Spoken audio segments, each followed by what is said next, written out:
여러분 안녕하세요. 채널 슈비의 슈비입니다. 오늘의 주제는 제가 읽었던 책 중에 결국 무엇이든 해내는 사람이라는 책에 나온 인사이트로 말씀드리려고 해요. 이 책은 제가 되게 힘든 일을 겪었을 때 제가 아끼는 소중한 분께서 저에게 힘을 내라고 이 책을 선물해 주셨어요. 제목만 봐도 힘이 너무 불끈불끈 났는데 여기에 적힌 내용 하나하나가 정말 제가 갖고 있는 평소의 생각들이 마치 정리된 것처럼 너무 저의 생각들을 격려해주는 글이고 치유해주는 글들이었거든요. 그래서 이 책을 읽으면서 제가 여러분께도 이 에너지를 좀 나눠드리고 싶어서 여기에서 나온 인사이트를 한 5가지 정도로 좀 요약해서 말씀을 드려보려고 합니다. 먼저 이 책에 나온 첫 번째 내용은 생각나는 게 있으면 무조건 먼저 실행부터 해보라고 말씀하시거든요. 제가 인스타그램에서 얘기하는 저의 늘 대표 주제가 매일 행복한 실행력 그리고 성장이잖아요. 그런데 여기서 실행이라는 단어가 나와서 막 동그라미를 엄청 쳤어요. 생각나는 게 있으면 무조건 실행해보기라는 게 제가 지난번 유튜브에서도 말씀드린 내용과 일치하는 내용인데 남들이 좋다고 하는 거를 우선은 얘기를 들었고 그러면 그것을 한번 실행을 해보는 거죠. 그래서 나한테 안 맞으면 더 이상 안 하면 되는 거고 그게 맞으면 그거를 나에게 맞춰서 계속 하면 되는 거죠. 그러니 그거의 대전제가 뭐냐면 오늘의 나를 믿어보는 거예요. 제가 어떤 예를 들을까 고민을 해보다가 말씀드리려고 하는 게 달리기거든요. 제가 정말 1분만 연속해서 뛰는 것만 해도 막 숨이 차가지고 그 숨에 찬 제 자신이 좀 부끄럽달까? 되게 화가 난달까? 약간 좀 그랬어서 달리기를 정말 싫어했어요. 어릴 때도 계주나 뭐 이어달리기 하거나 바톤 주고 이런 거 하면 나 때문에 꼴찌하는 것 같아서 괜히 미안하고 달리기가 갈수록 싫었던 사람이거든요. 그랬던 제가 이제 허리 통증이 있어가지고 도수 치료를 받게 됐는데 도수 치료가 비용도 비용이지만 사실 시간이 좀 많이 들잖아요. 뭐 짧게는 1시간에서 2시간까지 이렇게 선택해서 받을 수 있는 거였는데 이제 회사를 다니면서 도수 치료를 가다 보니까 계속 이제 외출을 내고 이제 회사에 나와서 양해를 구하고 가는 거에 있어서 눈치가 보이더라고요. 그래서 도수치료사 선생님께 제가 이 허리는 빨리 낫고 싶은데 도수치료는 매번 받으러 올 수는 없다. 그래서 너무 죄송하지만 도수치료를 한번 받았을 때 정말 10번 받은 것처럼 효과를 극대화할 수 있는 방법이 있으면 알려달라 말씀을 드렸더니 이제 도수치료사 분께서 추천해 주신 게 제가 이렇게 1시간 동안 몸을 이렇게 매만지면서 잘 맞춰드렸을 때 허리가 어쨌든 틀어졌으니까 통증이 온 거잖아요. 그래서 이렇게 맞춰드렸을 때 내 몸이 기억할 수 있도록 달리기를 하라고 권장을 하시더라고요. 달리기를 하면 그 맞춰진 뼈들이 이 자리가 내 자리구나 하고 그 자리로 더 잘 맞춰 들어간다는 거죠. 그래서 달리기를 해보라고 추천을 해주셔서 제가 이거다 싶은 생각이 들어서 왜냐하면 도수치료 정말 받기 싫었거든요. 그 시간이 너무 아깝고 싫어가지고 그래서 저는 이제 달리기를 운동으로 시작한 거죠. 그런데 달리기도 섣불리 그냥 하면 안 되니까 달리기에 관한 책도 보고 또 런데이라는 앱, 보이스 앱 코치 받아가지고 이제 꾸준히 매일 달리기 연습을 했어요. 그런데 이제 그렇게 매일 꾸준히 하다 보니까 이제 점점 나만의 속도, 나만의 페이스를 좀 알게 됐고 그리고 저의 달리기 실력도 당연히 향상하게 되는 거죠. 물론 저는 허리 통증이라는 걸 나으려고 시작은 했지만 제가 이제 소블리님 따라서 마라톤도 신청하고 이러면서 올해 벌써 4월에 5km 마라톤 대회를 나갔고 10월 달에 제가 10km 마라톤을 나갔거든요. 그건 정말 있을 수도 없는 일. 원래 슈비가 이런 거는 한다고 인생에서 한 번도 생각해보지 못한 일을 제가 벌써 2번이나 한 거죠. 마라톤 출전을. 그래서 그런 걸 보면서 이게 그냥 해야겠다는 생각이 들거나 이렇게 누가 추천해줘서 한번 해봤으면 좋겠는 거 생각난 게 있으면 무조건 실행을 해보는 것을 추천드려요. 이제 실행을 하는 거에 있어서 당연히 맞고 안 맞고를 떠나서 꾸준히 해보실 수도 있고 그리고 이제 본인이 그것이 맞다고 생각하면 한 번쯤 쉬어갈 수는 있지만 멈추지만 않고 계속 하면 될 것 같다는 생각이에요. 그리고 두 번째는 삶에 있어서 제가 이 유튜브 컨텐츠에서 대주제로 늘 말씀드리는 전제 중에 하나가 가족 관계잖아요. 그러니까 말 그대로 자녀와 나, 엄마의 관계, 그리고 남편과 아내의 관계, 이런 가족 관계를 제가 중요하게 설명을 드리고 있는데, 그것의 핵심 포인트는 뭐냐면 바로 내 삶에 있어서 균형을 맞춰간다는 개념이거든요. 그런데 마침 이 책에서 균형 맞추기가 중요하다라고 말씀을 또 하셔서 또 막 동그라미를 쳤어요. 이 내용은 뭐냐면 삶에 있어서 물론 저도 제 성장이 중요하고 저희 자기 개발이 중요하고 또 제가 직장 생활에서 커리어를 쌓아가는 것도 물론 중요하지만 저의 그 삶의 중심에 있어서는 제가 가족이 화목하고 건강하고 밝게 지내는 이 것들이 제 삶의 중심의 핵심이거든요. 저의 삶의 핵심 가치이기도 하고요. 그래서 그 핵심, 그 삶의 중심이 저의 삶의 균형이 안 맞으면 그 어떤 것을 해도 진취적으로 할 수도 없고 계속 할 수 있는 동력을 잃어버릴 수밖에 없거든요. 그래서 여러분들도 살아가는 데 있어서 내 삶의 중심, 내 삶의 균형을 찾아가고 있는 것에 대해서 계속 그 인지를 하시면서 앞으로 나아가시는 걸 추천드려요.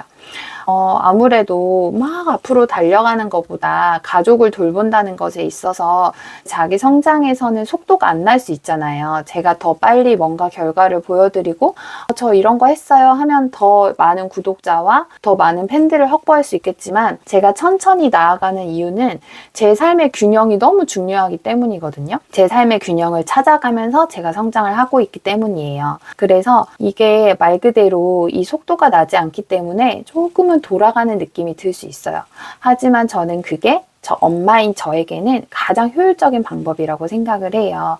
그래서 그 어떤 것에 있어서 여러분의 삶의 중심이 무엇인지 저는 그게 가족관계고 가족이 화목하고 건강하게 지내는 게 저의 삶의 중심이기 때문에 제가 그 부분을 되게 중요시 여기지만 여러분들의 삶의 중심이 무엇인지 여러분들이 계속 롱런할 수 있는 그 균형이 무엇인지에 대해서도 고민해 보시고 그것도 꼭 같이 챙겨서 가셨으면 좋겠어요. 그리고 세 번째는 살다 보면 누구나 불안함이 오잖아요. 저 또한 불안함이 올 때가 많고 불안함은 당연히 겪는 거거든요. 근데 그럴 때마다 제가 그냥 회피하는 게 아니라 이 불안으로 또 내가 얼마나 성장할까? 이런 생각들을 마침 하고 있었는데 정말 이 김상현 작가님께서 이 책에서 말씀해 주신 부분 중에 하나가 이 멘트가 너무 좋았어요. 불안이 왔을 때 왔구나. 반가워. 내가 또 한 번 성장할 기회를 주는구나. 이렇게 생각해보자고 하시는 거예요. 그래서 그 부분이 저의 생각과 너무 일치해서 또 막 동그라미를 또 막 10번 쳤어요. 정말 어떤 불안함이 왔을 때 제가 어떻게 사고하면서 조금씩 더 나아가고 있냐면 지난번 읽었던 책 중에 제가 블로그에도 많이 포스팅을 해놨는데 김주한 교수님의 내면 소통이라는 책이 있어요. 그 책에서 불안에 빠진 나를 아예 나의 전체로 확대해서 막 힘들어하지 말고 제 3자의 입장에서 약간 그 지쳐있는 나를 바라보라고 하셨거든요. 근데 딱 그 부분이 이 작가님 책에서도 나오는 거예요.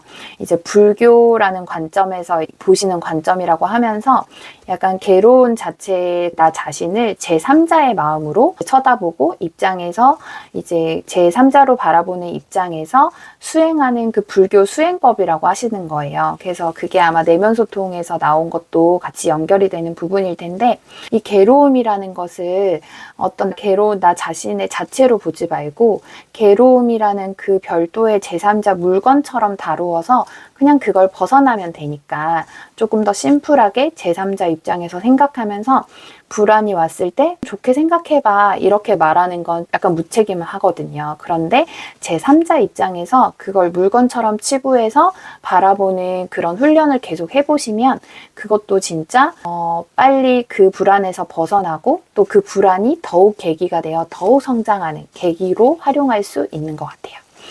그리고 네 번째 부분 말씀드릴게요. 네 번째는 우리가 가장 든든한 내 편이 있다면 내 옆에 두고 싶지 않나요, 여러분? 가장 든든한 내 편이 누구일까요? 뭐 남편일 수도 있고 부모님일 수도 있겠지만 가장 든든한 내 편은 바로 나 자신. 나예요. 그런데 우리가 자기 성장하는 과정에서 제가 늘 중요시하는 부분이 나를 알아가자라는 거거든요. 그런데 그 나를 알아가자는 거에서의 대전제가 나를 바로 믿는 거예요. 그래서 여러분들도 어떤 것에 있어서도 나를 믿고 그리고 나의 중심에 맞게 내 의도에 도움이 되는 방향으로 생각을 계속 전환하는 연습을 조금 해보시면 이게 어떤 상황에서도 그래 뭐 지금 내가 너무 나를 힘들게 하는 게 나 바로 자신일 수도 있거든요. 그런데 그게 아니라 내가 힘들 때도 가장 든든한 나 자신이라는 것을 인지하고 나를 믿고 그것을 잘 벗어나는 방법, 잘 나아가는 방법을 생각해 보시면 이것도 너무 좋을 것 같아서 이 방법도 소개해 드리고 싶었어요. 그리고 이 책의 가장 마지막 인사이트인데 5번째예요. 내가 지금 하는 일의 의미와 가치에 대해서 잘 알아가기. 이건 무슨 얘기냐면 여러분들이 지금 어떤 일을 하고 계실 거잖아요. 그게 여러분들이 회사를 다니는 걸 수도 있고 집에서 살림하면서 아이 키우는 거일 수도 있고 사업을 확장하고 있는 걸 준비하실 수도 있고 각자 처한 상황이 다들 다르실 텐데 지금 내가 어떤 하고 있는 일에 대해서 그 일 자체의 의미와 그 가치에 대해서 한번 잘 알아보는 거죠. 그런데 당연하다고 생각하기 때문에 그 자체에 대해서 깊게 들여다보지 않는 분들이 사실 더 많긴 하거든요. 그리고 내가 이렇게 열심히 사는데 나는 결과가 왜 이렇지? 이렇게 열심히 하는 거에 대한 보상만 되게 바라면서 현재의 나를 되게 힘들고 측은하게 바라보면서 미래는 뭔가 되게 먼 뜬구름 같고 이렇게 생각하면 계속 동력이 떨어지거든요. 그런데 그렇게 생각하지 말고 그리고 또 다른 사람을 보면 이 사람은 이렇게 너무 잘하는데 나는 재능도 없고 조금 애매한 것 같아. 근데 그런 애매한 재능이라는 거를 이 책에서 김상현 작가님이 뭐라고 했냐면 애매한 재능이라고 판단하는 그 기준 자체가 어떤 직업적인 부분의 성공이라고 말씀하시더라고요. 그래서 개인의 가치나 행복함을 느끼는 기준이 사람마다 다 다르다는 거죠. 그래서 타인의 불행에 있어서 나는 이런 거 안 겪었으니 좀 다행이다. 그리고 타인이 행복한 걸 보면서 나는 좀 열등한 것 같은데 이런 열등감을 느낄 수도 있죠. 그런데 그거를 굳이 나에게 타인의 기준을 갖고 오지 말고 정말 내 개인의 가치와 행복의 기준을 가지고 그 삶의 본질의 가치와 의미에 대해서 자기마다 생각하는 나의 생각을 조금 면밀하게 정리를 해보는 거죠. 그렇게 되면 제가 이 5가지 주제로 말씀드린 걸 한 문장으로 정의를 해보려고 해요. 이 책에서 저는 결국 무엇이든 해내는 사람이라는 것의 가장 중점적인 방점은 나 자신만의 기준과 철학을 가져라는 것을 말씀드리고 싶었어요. 무조건 긍정적으로 생각하고 불안을 이겨내고 이런 방법적인 스키플 요소가 아니라 정말 자신만의 기준과 철학으로 여러분들이 무엇이든 해내는 사람으로 성장하셨으면 해서 오늘 이 책을 꼭 소개해드리고 싶었습니다. 이 책의 마지막 구절에 이런 말이 있어서 한번 제가 읽어드리고 마무리할게요. 여기 있어요. 그럼에도 불구하고 당신은 결국 무엇이든 해내는 사람입니다. 다 잘 될 것입니다. 그러니 당신을 믿으세요. 여러분 꼭 당신을 믿으시고 오늘도 힘내서 좋은 하루 되시면 좋겠습니다. 감사합니다, 여러분. 안녕.